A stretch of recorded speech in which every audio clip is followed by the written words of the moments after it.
welcome to the AVS Robotics. Our today's lecture is on L298N motor driver IC. So let's start our video. First, I am going to discuss about the L298 chip. At the heart of the module is the big black chip with a chunky heat sink, that is an L298N.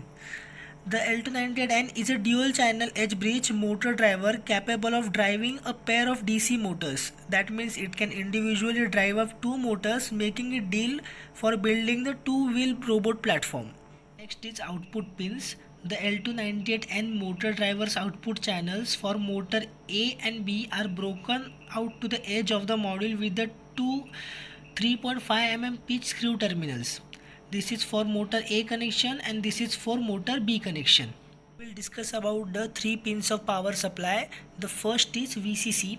VCC pin supplies the power for the motor. It can be anywhere between 5 to 35 volt. Remember, if the FVEN jumper is in the place, you need to supply the 2 extra volt than the actual voltage required in order to get the maximum speed of your motor. And now second is GND. GND is a common ground pin. It's 5 volt.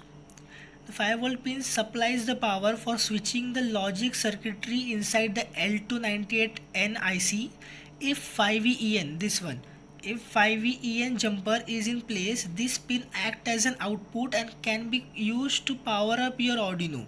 If the 5VEN jumper is removed, you need to connect it to the 5V pin on the Arduino. Discuss about the ENA pin and ENB pin. So ENA pin are used to control the speed of motor A, which is connected over here. Pulling this pin high will make the motor A spin. Pulling it low, it will make the motor stop. Removing the jumper and connected this pin to the PWM, that is pulse width modulation input, will let us control the speed of motor A. Now we will discuss about the ENB. ENB are used to control the speed of motor B, which is connected over here.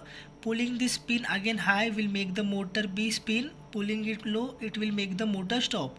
Removing the jumper and connect it again with the PWM input, it will let us to control the speed of motor B. Now we will discuss about the directional control pin, that is IN1, IN2, IN3 and IN4. Using the directional control pins, we can control whether the motor spin forward or backward. This pin actually controls the switches of the edge bridge circuit inside the L298N IC.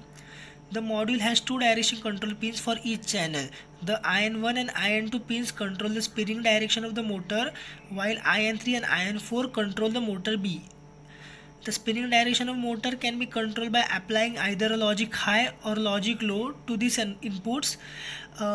Means if the input 1 and input 2 is low, the spinning direction will be motor will be off, and if the input 1 and input 2 will be high and low, the spinning direction will be forward. The input 1 will be low, and if input 2 will be high, the spinning direction will be backward, and if the both input are high, the motor will get off.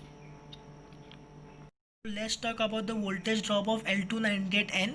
The voltage drop of L298N motor driver is about 2 volt. This is due to the internal voltage drop in switching the transistors in the edge bridge circuit. So if we connect the 12 volt to the motor power supply terminal, the motor will receive the voltage around the 10 volt. This means that a 12 volt DC motor will never spin at its maximum speed.